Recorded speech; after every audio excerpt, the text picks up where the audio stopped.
Yo, how's it going everyone? Good to see you. Happy Friday. I hope this is the start to another eventful weekend. The topic for today's discussion actually is a follow-up of sorts to a couple of videos that I recorded earlier in the week about, well, if you couldn't tell already, it's sitting right next to me. Might as well call me NeoGameSpark, you know what I'm saying? But hey man, I love the Nintendo Switch outside of Nintendo being Nintendo, but I digress. I got a little bit of a story to tell y'all based on my experiences about taking the Switch out and about. Yes, I already know I'm going into another story time. I can already see the comments flooding in. God dang it, Neo, get to the point. What is it with these 3-minute intros? But I assure you, it will all relate back to the title up there. Everything is pre-planned. It is interwoven into one experience, unlike a DC movie. Something very interesting happened to me today. Normally, when I'm out and about running my errands, trying to be the adult that I am, trying being the key word, I usually rely on my smartphone to keep me company in instances of downtime.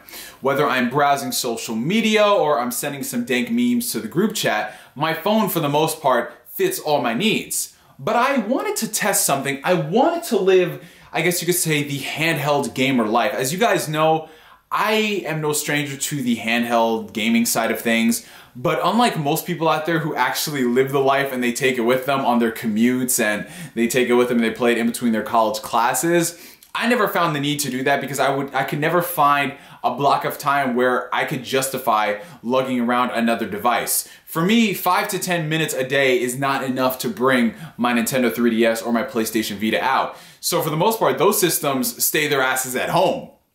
But with the Nintendo Switch, I wanted to try something different. I wanted to see if I can find instances where I could play the system and have it be organic within my life. So I started carrying it around with me, and something really interesting happened today.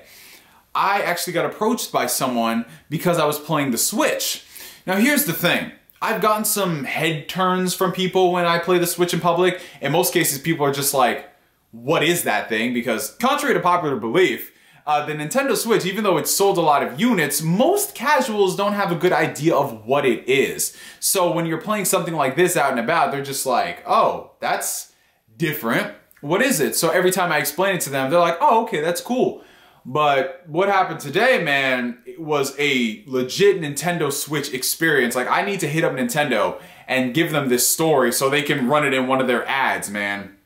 Because I was sitting there and I was playing one game that I've been pretty much obsessed with for the past week. As you guys know, I've been on that Doom life. Shout out to Bethesda for hooking us up with a review copy. I was playing Doom, mind my own business, and this guy, he was probably in his mid to late 20s. He came over to me and he was just like, excuse me bro, I don't mean to interrupt you, but are you playing Call of Duty? And I was like, no man, I'm not playing Call of Duty, this is Doom. And he was like, what's Doom? And I was sort of explaining to him what Doom is. You know, it's this classic game and they brought it back up for the modern generation. But all throughout that explanation, I was on my home screen and he started seeing some of the Switch icons, right? He saw things like Zelda. He's like, yeah, I know Zelda. What does that game look like on this thing? And I showed him and it was like this big, expansive, vast, open world. And then he looked through like the rest of my library and he saw games like Resident Evil and Skyrim, like those games he wasn't too familiar with, but he knew the names. Even being a casual gamer, which admittedly, he said that the only games he really plays are Call of Duty, Madden, and 2K. Surprise, surprise. He was so surprised that these games are even on a handheld. And when I told him that it was the Nintendo Switch, his mouth is dropped to the floor. Because when he pictures Nintendo, he thinks of kiddie games. And he said this. He said he thinks of stuff like Mario and Donkey Kong. And that's basically it. But the fact that you had games like Doom and Resident Evil and games like Skyrim, like these big, vast open worlds, not only was he surprised from a technical standpoint, but he was shocked from like a genre library standpoint. Which is where I want to lead into the topic of this video. With the announcement of Dark Souls Remastered coming to the Switch, in addition to all the ports that we're seeing for third-party games, I'm seeing a trend, a different Nintendo, if you will, and that's what I really wanted to talk about today. This isn't going to be my discussion on why I think the ports are necessary for Switch. I actually have that whole video set for this Sunday. But I want to talk about why these third-party games, these more all-around mature titles, are very important to Switch and the general public. Because this guy, who I ran into, the fact that those games were on a Nintendo system was mind-blowing to him, because this is a dude that I assume, you know, he didn't list the platform that he had, but I assume he probably had an Xbox or a PlayStation. So he was not really big with the Nintendo side of things.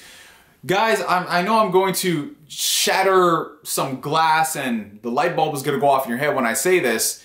Most people out there who play Nintendo systems for Nintendo games, that is not the majority of individuals. The Nintendo Wii U, the whole reason why it sold so little was because it was appealing to just the Nintendo user base. The casuals didn't line up for the Nintendo Wii U. Most of them went towards the PlayStation 4 or the Xbox One.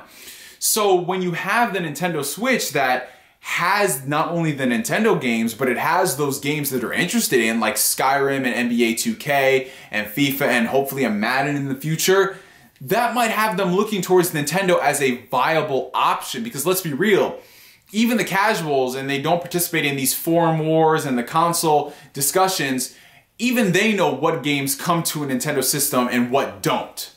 So that's why I think something like Skyrim and Doom, even though they are old, they are going to really help shape the future of Nintendo. Because let's talk about Nintendo's relationship to developers. It's no shocker to anyone, and this is not me coming up with some type of conspiracy theory. This is fact. Nintendo is a very arrogant company. This is a company that, if you were looking back from the SNES days, the NES days, they were very egregious with the business practices they had. They were strong-arming developers and publishers and retailers like Toys R Us. I don't need to explain all of this, y'all. You can go back and look at the history. There's some really crazy videos on YouTube. But Nintendo was seriously about that Yakuza life. And the sheer fact that all of that stuff that they did then really came to bite them in the ass in the N64 onwards, and how they were able to turn that stuff around finally in 2017 with the Switch, and they realized that we need these developers, that is a complete 180. Look at a couple years ago, Bethesda, there was this really interesting interview they did where they were talking about why their games are not on Nintendo's platforms. I think specifically the Wii U. And they straight up said, listen man, we have no interest in putting on the Wii U. The time for us to make a case to Nintendo on why our game should be on the system is over. They need to come to us. And a lot of people assumed that Bethesda was just being cocky because they sold a lot of copies of Skyrim.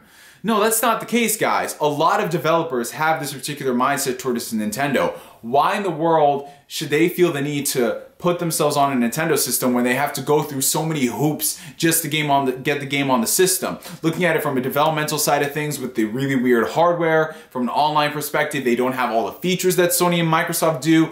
There's so much that goes into having a third party put a game on a Nintendo system that in some cases doesn't make it worthwhile, which explains why we didn't get a lot of third-party support from an install-based perspective in addition to a developmental side of things. But here's where the Switch differs. Nintendo went to Bethesda to make this relationship, which is why we got Skyrim and Doom, and we're also getting Wolfenstein 2. Now you could chalk that up to, well, Bethesda just wants to release all their critically acclaimed games on every system. If they can put the game on refrigerators, they will. And I'm not gonna lie, we probably will see Bethesda games on refrigerators in the future. Refrigerators got Bluetooth, so hey man, hook up that controller. It's like, hey, I was going to get myself a bagel with cream cheese, but man, I'm gonna play a little bit of Skyrim. And well, what did I come to the kitchen for? Hey man, I'm just saying, that's gonna be the future. But Nintendo making that relationship with Bethesda is a sign that, hey, we want these games. We want these popular and mature games on our system. Compare that to the Wii U, where they were just like, yeah man, we just sold 100 million units with the Wii. We're coming out with this Wii U. It's gonna be the best of first party, best of third party, robust online interface, all the lies that Reggie Fils-Aimé sold us. And it's one of the main reasons why I do not trust that dude and why I think he should not have the power he has, but that's another video for another day. Compare that to now, where Nintendo, for the most part, has listened to the developer input on what they want in the system. Completely different. Completely different. And I gotta give credit where credit is due. Nintendo going out there and realizing that games like Skyrim and Dark Souls, which was the surprise hit of the generation. Like, you just saw how big that franchise exploded. Them wanting to get those games on their system, actively talking to Bandai Namco for that game is huge because it is an un-Nintendo thing to do. Nintendo is a very Japanese company, very Japanese, very archaic in the way they do things. I don't even think Nintendo of America or Nintendo of Europe really has that much power in the grand scheme of things. I think everything is headquartered in Japan and what they say goes. And you could see that from a lot of things, like their social media policy and just their approach to online is so lackluster compared to Sony and Microsoft, especially Sony, who turned their entire online ecosystem around in one generation. Sony realized that the Western input is really important, and it's not just Japan. We have to do everything to appeal to everyone, whereas Nintendo is just slowly learning that bit by bit. But I've seen some changes in the company. I think a lot more of the younger leadership has come into the fray, and that's something that you guys have pointed out. While you do agree with me on Nintendo, you gotta realize that some of these things that they're doing are for the betterment of gaming, and by that I mean doing these relations. And it's not even just contacting third parties for these ports, man. We're talking about Nintendo doing the most and reviving franchises that were on Sony and Microsoft platforms. You already know what I'm talking about. I'm talking about Bayonetta. Now, here's the thing about Bayonetta. I still see to this day a lot of people whining, bitching, and complaining, and especially now since they just announced the third game. Why is Bayonetta on a Nintendo system? Why is Kamiya partnering up with Nintendo? These games are going to be gimped, or they're going to run like 720p 60 frames per second. Why don't you put them on the X or the Pro where they can run 4K 60? I'm not going to pretend to know all of the intricacies of the business deal between Nintendo and Platinum. I'm not going to pretend to know whether or not all these other publishers offered Platinum money to resurrect Bayonetta. The one thing we do know at the end of the day is that Nintendo approached Platinum, they funded Bayonetta 2, and we got that game, and we're now getting Bayonetta 3. That is something you can't take away from Nintendo at all. They brought back well, it wasn't even a franchise at that point, it only had one game, a cult classic, and they, for the most part, they made it a first-party title. They're putting out 2 sequels for it, they're remastering those games, they have an amiibo for Bayonetta. She's in freaking Smash Bros. Alongside Mario and Donkey Kong and Kirby. What in the world is happening here? What Nintendo approved this? And I already understand where some people are going to say, listen, man, Sony and Microsoft have done third-party relations in the past, so why is Nintendo getting you all up in arms and surprising you? It's because Nintendo is very arrogant. They are very selfish. When was the last time you saw them do these sort of things? The last time they really focused on a mature title for the Wii, it was kind of like, oh, you know, yeah, we're just gonna sweep it under the rug. Whenever people ask about it, yes, we have mature games, but no, don't worry about that. Here's a bare bones Mario tennis game. Here, have fun with that. Please, buy our games. But Bayonetta 2 and 3 coming out there, it's like, what in the world? So on the Nintendo Switch, you're gonna have Doom sharing space with Bayonetta 3, Kirby Star Allies, Metroid Prime 4, LA Noire, like all these games that you would never think to see on a Nintendo system are being pushed by Nintendo. What timeline are we in? What universe is this, man? I for sure do not understand that. So that's why I wanted to make this video, because like I said, this isn't news to anyone. I will give credit where credit is due. I'm glad to see Nintendo is taking steps in the right direction, and they realize that quality third-party support is crucial to having having the longevity of the system be propelled to, I don't know why I said propel, I just heard an airplane up in the sky. So I'm just like, oh, let me focus on that for a second and try to sound smart. I failed miserably, as you guys can see. And how this affects the casuals, like I mentioned, you're getting so much more variety this time around than you did on the Wii and the 3DS and the Wii U. And even though the Wii and the 3DS sold a lot, let's be real, they aren't selling to the casual individual for the most part. The core gamer is buying those systems to play the games that they can't get on PlayStation and Xbox. And in a lot of cases, those are Nintendo exclusives. In a lot of cases, those are certain smaller Japanese titles. But now with the Switch, they don't have to make that their secondary system where they only play it for those games. Now they could potentially buy a Switch and hopefully somewhere down the road, they get the best of everything. That's why people don't understand why I say they need to have games like Call of Duty and Madden and Destiny and, God forbid, Microfield Front 2, those type of games, because the general consumer, it will take that vision of it being a Nintendo only, a Mario machine, which is unfortunately what a lot of Nintendo fans view the Nintendo consoles for, and it will be an all-around great gaming system. That's why it's so crucial, and that's why I'm so excited for the Switch, because I think Nintendo is sort of realizing that. They're sort of realizing that this is what people want. Do not be afraid to grow with your audience. We want these things. We want mature Nintendo titles. We want Bayonetta 3. We want a more mature Fire Emblem game. We want Nintendo games with stories attached to it. Create a new IP with a story if you don't want to put more story in Metroid or whatever. Do something. What is Retro working on? If Retro's working on another godforsaken 2D platformer, I am going to scream. And I don't even know where that accent came from. But yes, ladies and gentlemen, that is all I wanted to talk about today in this video. I will see you Sunday for the second part of this video where I'm talking about why I don't have a problem with the ports. I'm gonna go back and play some Doom. And for those who are asking, my friend code is available under the community channel tab, so you can go check that out if you want to add me on Switch. I accept everyone, and we can play all kinds of Nintendo games together, granted with no voice chat or messaging, and we have to use other... Okay, I'm gonna stop right now because Nintendo is Nintendo.